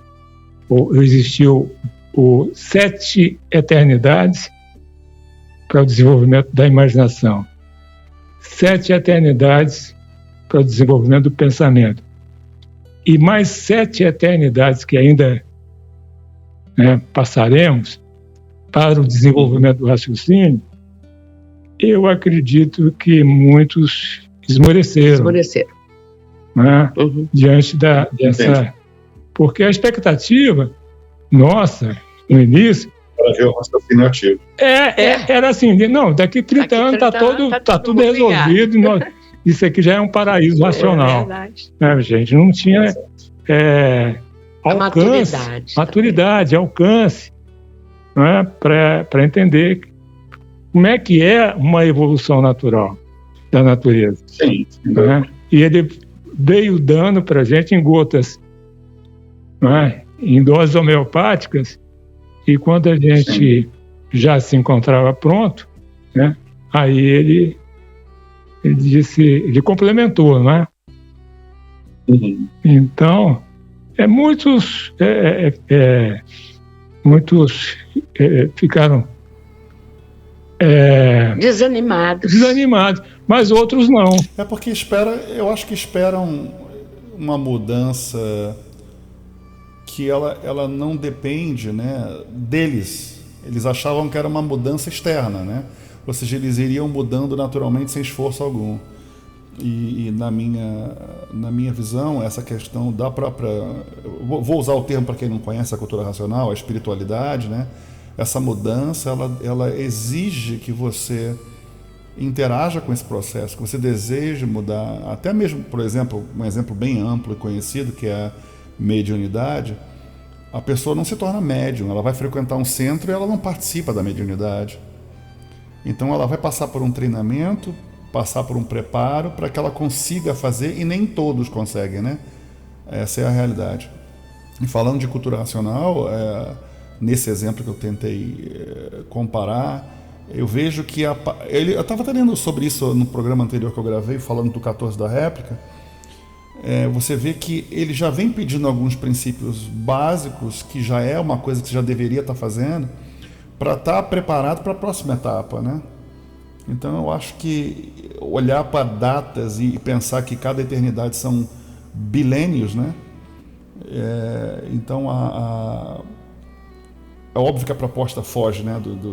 A tua expectativa vai ao chão, é óbvio que a sua ideia de mudança, mas isso eu acredito, na minha visão e na minha pequena experiência, que eu vou dar o exemplo mais uma vez para quem está ouvindo, né, e para quem realmente não tem esse entendimento da cultura racional. A mediunidade é um bom exemplo, né? Ela não acontece de um momento ao outro, e ela exige um preparo e exige uma experiência.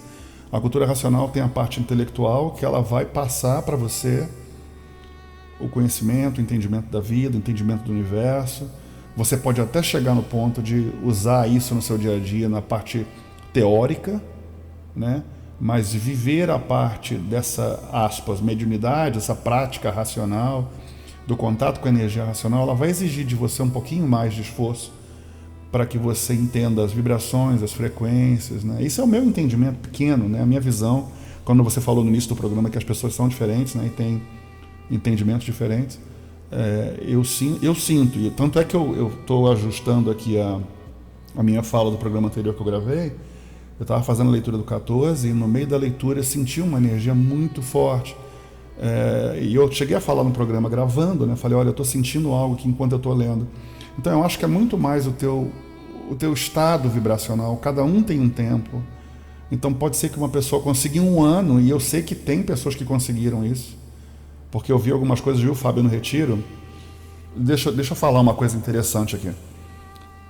Eu não sei dizer se era um habitante do mundo racional ou não nesse exemplo específico, porque eu tive outras provas mesmo de provar que era um habitante do mundo racional. Eu perguntar e provar para mim que era. Eu estava numa fila de umas, eu não sei dizer em número, mas lá da cantina, para subir para os Três Poderes num desfile tipo de fim de ano, cercado de pessoas, e uma pessoa lá em cima, lá nos Três Poderes, lá onde estão as escadinhas, né? Ela me viu, porque eu percebi a presença dela, desse ser, né, dessa pessoa, falando com uma outra pessoa lá, e ela lá de cima se ligou em mim. Então, o que eu quero dizer com isso? Se eu fosse falar de mediunidade, as pessoas que praticam a mediunidade vão entender que existe esse contato, essa comunicação, né, entre pessoas, né? Mas na cultura racional é tão discreto, e até por questões digamos, de ética racional, que a gente guarda algumas particularidades para si.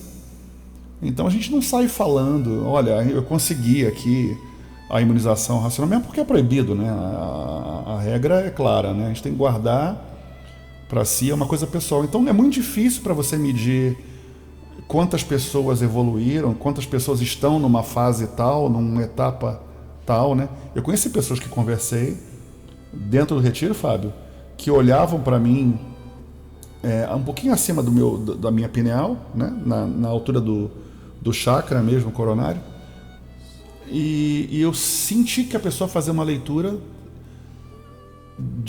da energia que estava ao redor, entendeu? Eu senti, enquanto ela olhava, eu sentia a vibração.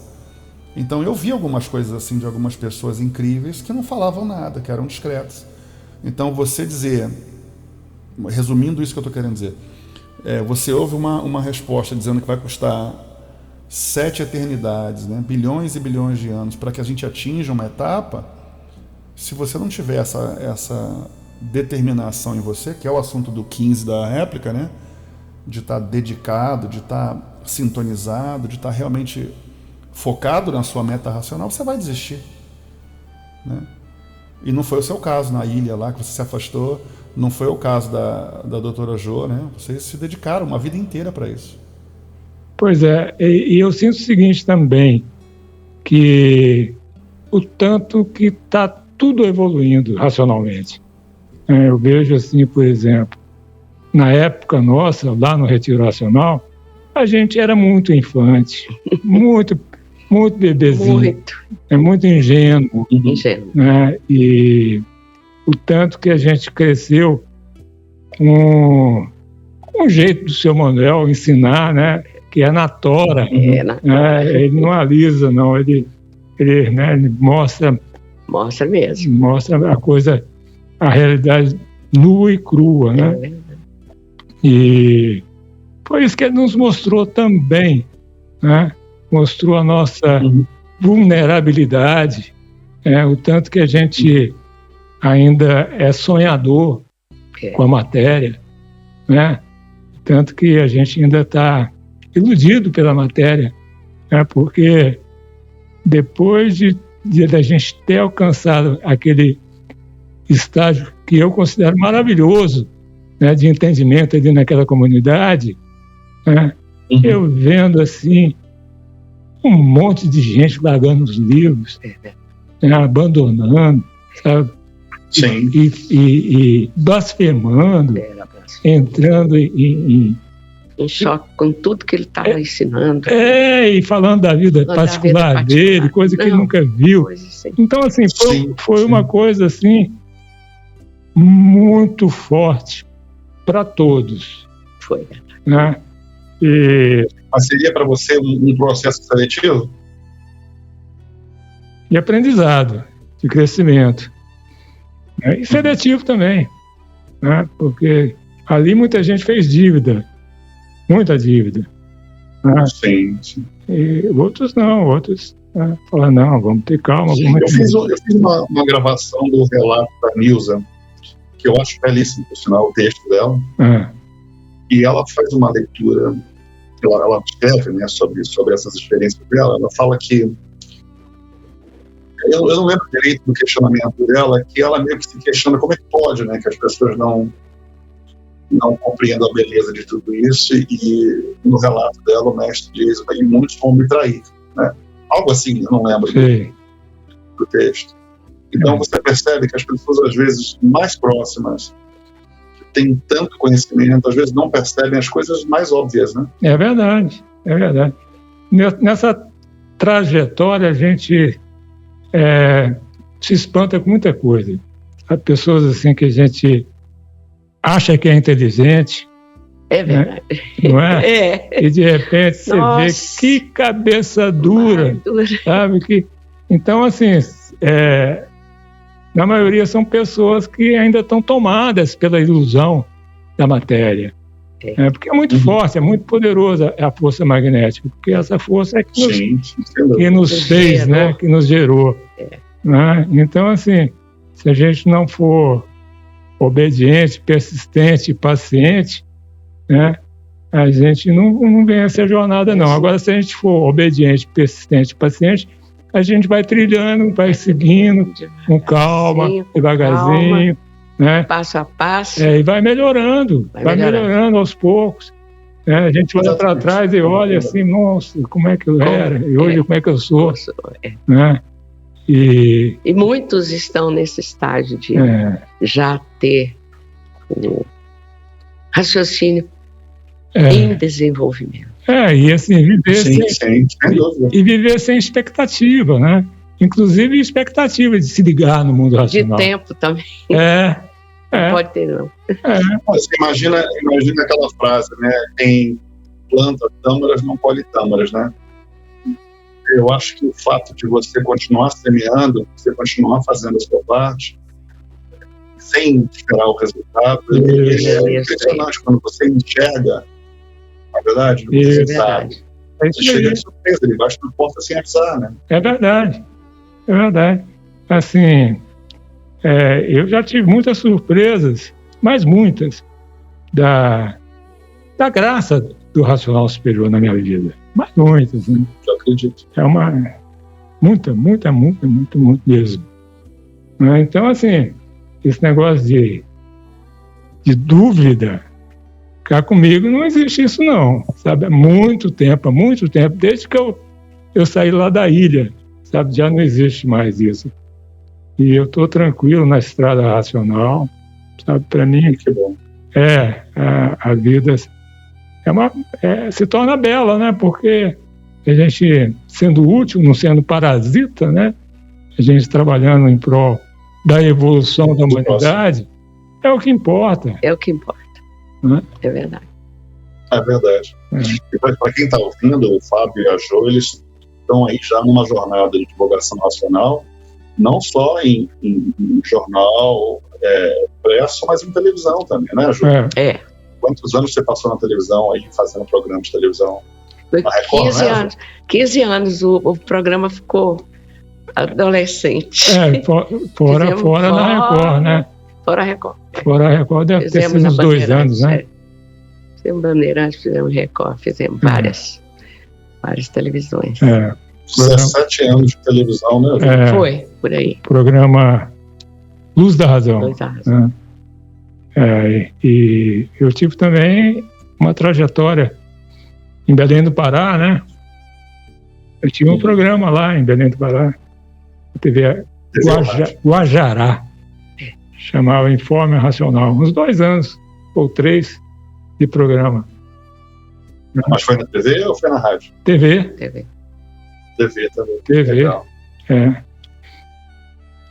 Não foi. E a gente está falando de uma participação no canal de televisão Rede Aberta, né? Por exemplo, eu tive uma conversa com a Rede TV há uns anos atrás e fechei um acordo com eles para fazer um programa de cultura nacional todo domingo, de 5 às 5h30, né? Em rede nacional. Tem esse dia até hoje.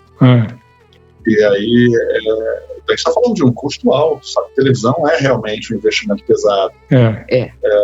Só nesse programa, por exemplo, era R$20 mil por domingo, né? Tudo bem, a rede nacional tem uma visibilidade boa, né? Que era a Rede TV.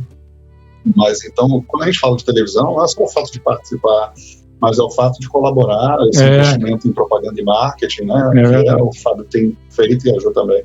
É verdade. Como surgiu o Jornal Racional lá no Retiro? Perdão, Fábio, não ouvi. Como é que você falou?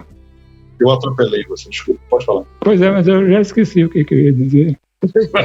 Eu quero dizer que surgiu o Jornal Racional lá no Retiro pela necessidade de informar o andamento da cultura racional em todo o país.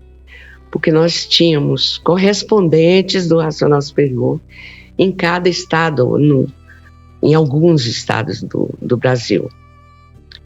Então, aos domingos, se fazia a caravana e tal. Quando chegava à tarde, iam todos para o Retiro, e lá a gente começou o Jornal Racional falado. O seu Manuel ditava o texto, eu às vezes escrevia o texto, começou falado, mas começou a se sentir a necessidade, aí entra aqueles aparelhos, o videotape, né? Ele era falado, mas não era gravado. Não era gravado, não. Ficava internamente. Internamente. Né? Mas aí começaram a vir pessoas e tudo, e os videotapes. Então até o Fábio recebeu um equipamento para cada pessoa que estava correspondendo ao Racional. A gente mandou o equipamento para que eles fizessem uns vídeos e mandassem toda semana para o retiro. Lá a gente editava. Daí depois que a gente já tinha adquirido as máquinas, que é outra história maravilhosa. Mas o jornal... Aí o jornal escrito. Ele veio depois? 77. Foi em 1977. Primeiro foi só falado, interno. Ali, né? Depois na cantina, veio, né? Depois veio os equipamentos, vieram, né? Nós compramos vários, distribuímos entre os que estavam correspondendo nos outros estados e passamos a receber. E também aí a gente fez uma rede interna de televisão, né? Verdade. Então foi evoluindo, é assim. Foi em que ano que começou o jornal? O jornal escrito foi em 77. Outro 77. Dia eu estive vendo, alguém me perguntou. Então foram 10 anos praticamente, né, de jornal. Né? Em 87... eu saí. 87... Eu saí, terminou. No que eu saí... Eu lembro desse período do término de pausa, uma tentativa de retorno durante alguns anos. Até depois de 91 também, né? Eles tentaram voltar, mas parou o JR mesmo. Dificuldade, né? Foi a Tânia, né? Foi a Tânia que fez a abertura do jornal, né? Primeiro, né? Eu acho que foi a Tânia do Dalcídio que começou falando, né? Sim. Aí, depois eu escrevia junto com as meninas lá na varanda os editoriais e os relatos que chegavam por carta. A gente datilografava tudo e fazia a montagem do jornal mesmo à mão. Não tinha esses recursos de hoje, pronto. Era feito à mão ali na varanda com letra 7 e desenhos nossos. Desenho do Mariano, desenho meu, desenho das pessoas. Bem artesanal. Né? Artesanal, a gente montava as páginas e depois ia já para a gráfica, né, para fazer a impressão. Eu sei que foi 77, porque alguém me perguntou outro dia. E eu fotografei a página número 1. Pronto. Eu tenho os registros porque o Porfírio me deu, né? O Porfírio. Do CD do Jornal Racional. E recentemente também a nossa irmã Sônia me ajudou também a rever. Nós conseguimos agora fugiu o nome dela, meu Deus, ela gravou com a gente. Ela tem uma espécie de uma pasta, né, com todos os jornais. Aí ela passou para a Sônia e a gente começou a rever isso, escanear de novo os jornais antigos, né? Isso. Mas esse jornal impresso e o jornal em vídeo, ele se tornou uma referência para o Brasil inteiro, né? Sim. E integração também, né? Que havia em função desses veículos, né? Porque aquelas fitas de VHS que eram produzidas lá no Retiro Nacional, depois eram enviadas para os correspondentes, né? E, por exemplo, eu recebia lá em Belém, aí eu passava para a turma toda lá. Então a gente ficava ligado, acompanhando os movimentos lá no Retiro Nacional, né? Além do jornal Racional escrito, né? Então tinha esse veículo, né, de integração, que hoje faz falta, né? Muita falta. Tá tudo disperso. Inclusive partiu para o internacional também, não é? Na época, sim. Teve muitos eventos, né, na época, internacionais, né? Nova York teve Argentina também. Uruguai. Uruguai não lembro, mas teve muitos eventos. A gente organizava as viagens internacionais. Essa participação dessas viagens foi uma sugestão dos estudantes ou o próprio mestre mesmo que orientou? A orientação era quase toda dele mesmo. Ele deixava a organização para a gente, mas falava, manda o pessoal para Nova York. Aí a gente organizava uma equipe que podia ir e tudo. comprava as passagens de avião, cada um comprava a sua, como uma forma de colaborar. E levava os livros em inglês. Se a pessoa chegasse aí até ele e consultasse, sugerisse, né, ele aceitava. Aceitava, muitas vezes. Deixa eu fazer uma pergunta com relação ao livro em inglês. Você falou sobre o inglês, eu lembrei do livro em russo. Como é que foi aquela participação no retiro de uma senhora que foi... teve até um jornal Racional em Vídeo que falou sobre isso, que mostrou ela, né? Tem uma pessoa da Rússia. Como é que surgiu essa tradução do russo? Você lembra de como foi? Não me lembro. Bárbara Ivanova, o nome da mulher. Algo assim. Ela morou há um tempo no Brasil, veio no Brasil, conheceu a obra e levou para lá. E de lá mandou a tradução para nós. Do russo. Só que foi justamente na época em que eu já não estava mais participando ativamente, já estava de saída, então não sei se publicaram.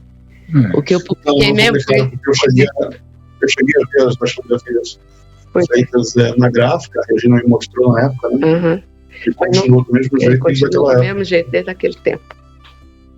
Sim. Mas, no inglês, quem foi que traduziu lá? O inglês, tinham vários tradutores lá, porque muita gente sabia falar inglês. Então, foi traduzido por aquela turminha que fez também espanhol, que frequentava o retiro. Aí depois foi feita uma revisão por alguém que chegou de fora, mas o inglês foi... A primeira tradução mesmo foi espanhol. Você chega nas viagens, né, nos países ao redor, na América do Sul, eu acho que isso contribuiu com a divulgação. E tinha... E qual era o pensamento de vocês com a questão política dentro do Brasil? Vocês receberam o Maluf lá, receberam vários presidenciais, né? Ultimamente já recebíamos senadores, deputados, presidente de Câmara e Roberto Campos e muita gente de Brasília frequentava lá. Ia com frequência conversar com o mestre, mas com a intenção de resolver os próprios problemas. Mas teve deputado federal, deputado estadual, prefeitos, vereadores. Inclusive... José Sarney. Inclusive, o senhor Manuel, ele fez com que a gente, uns tantos, né, se inscrevesse em um partido político. Foi. Né, e se candidatasse. Então, todos os estados do país. Ele fez esse trabalho, né, de político. Né, de... Era um partido só específico ou cada um podia escolher o que quisesse? Cada um Não, era específico. Era o Partido Cristão, né? Democrático Cristão. Partido Democrata Cristão. PDC. Em acho todo que o país. Mesmo. Porque as pessoas desse partido iam com frequência no retiro. Os presidentes, chefe lá. E assim ele foi atraindo, né, outros políticos, né? Então assim, a casa era muito frequentada por políticos. Nova Iguaçu, do Rio de Janeiro. E o seu Manuel recebia todos, né, e votava em todos. Né? Disse que é para votar em todos. Ele não tinha partido, não. Ele... Falando de política, que eu acho que é um dos assuntos mais complicados hoje, né? Hoje em dia, não só no Brasil, né? Eu acompanho muita política nos Estados Unidos e na Inglaterra, por exemplo, está muito ruim lá também. Então eu acho interessante que ele tinha essa visão e esse respeito também, né? Entre os... Ele sabia, né, o que cada um queria e sabia o que era importante para os estudantes também. quis, né, levar a cultura nacional ao topo, né? Ao auge. Ao auge, né? E para isso precisava da participação dos políticos. É fundamental, né? Fundamental. E era um bloqueio, na verdade, né? A questão interna. E era um bloqueio? Não. Não dos políticos, mas quem conseguia a participação em alguns locais da política da República. Ah, sim. Sim. Mas a gente ia muito naturalmente, né? A gente navegava como um barco, né? Que vai caminhando conforme as ondas. As orientações dele, né? Sem pressa. Sem pressa. Caminhando. Todo mundo participando, se tornando mais capaz, né, de divulgar. O objetivo era sempre divulgar a cultura nacional. Wilson, vamos encerrar? Vamos? Sim. Eu não tenho limite de tempo aqui, mas eu agradeço demais. É óbvio que eu tenho um zilhão de perguntas para fazer. Não, mas a gente tem outra oportunidade. Sim, vamos continuar. Eu peço, por favor, que vocês gravem no programa de vocês, ou aqui, ou em qualquer programa, porque a gente precisa desses relatos, né? Eu acho, do meu ponto de vista, que é fundamental entender o passado para poder corrigir o futuro, né? Sim. Eu acho que vocês começaram de uma forma tão bela, ela nos inspira até hoje, né? É grandiosa. Eu me sinto inspirado com a jornada de vocês. Eu acho que foi um presente no dia de hoje, um dia tão especial. Né? Pois para nós também. Olha, eu me sinto... falar no dia de hoje, a gente teve uma reunião aqui em casa, no dia 10, né? Foi domingo, né? E para fazer uma salva, né? Do dia 13 de maio, porque quando cai no dia de semana, assim, a gente ou antecipa ou prorroga. Então, assim, a Jo, ela fez uma palestra aqui, eu vou mandar para você uma palestra específica, né? Do 13 de maio. Do 13 de maio. Né? Pode mandar, sim. Se quiser que eu publique no canal, também eu publico. Eu não emocionei muito hoje, porque eu falei muito sobre o 13 de maio, né? Eu gravei um pouquinho antes de vocês um outro programa. Rápido, né? Fique à vontade. Eu lembrei do Álvaro, que ela mencionou. Eu falei do Álvaro no programa que eu gravei hoje ainda. E lembrar de vocês, lembrar da cultura nacional do 13 de maio, para mim é super importante. Então, muito obrigado mais uma vez pela participação de vocês. Estou grato também. Nós somos gratos e numa outra oportunidade a gente continua, porque a história do que nós vivemos ali é importante que muitas pessoas saibam para poder crescer racionalmente e entender todo aquele movimento que a presença do Sr. Manuel trouxe para nós. É verdade. Mais uma vez, obrigado. Obrigado também, viu? Obrigado quem tá ouvindo. Salve. Um abraço aí a todos que estão ouvindo e a gente se vê em breve no próximo Encontro Racional. Muito bem. Salve. Tchau.